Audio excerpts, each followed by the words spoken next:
I feel like the humor is kind of different.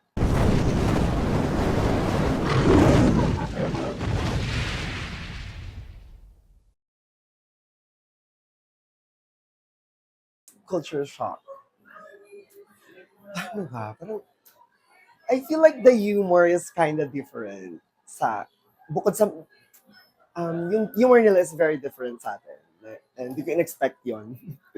And culture shock, ang lamig doon. So, yung uncomfy na lamig na siya. But yeah, ano pa ba? Like, culture shock din na parang, oh my God, full English kami dito. Minsan kasi, di ba, mas madali nating ma-express yung, oo, yung self, yung gusto natin sabihin, mas ma-express natin kung Taglish or Tagalog. Di ba? But yeah, challenging ng slide, but masaya naman. Strategy. Sinabi ko sa promo ko na strategic ako. No? Pero pumunta ako dyan, wala naman talaga ako strategy. Panakot ko.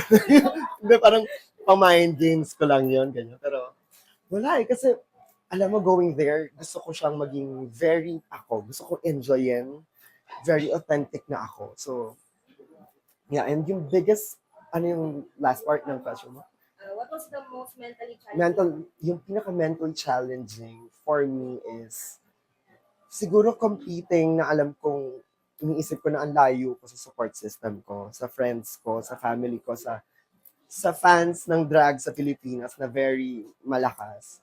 Siguro yun yung isa sa parang bumabagabag sa isip ko ng mga time na yun.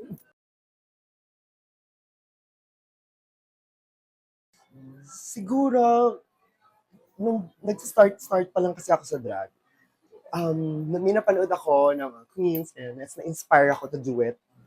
Siguro itong isa to sa gusto kong ma-achieve this season na sana pag may nakapanood na little minty or little queer kid, ganun rin yung ma-feel niya.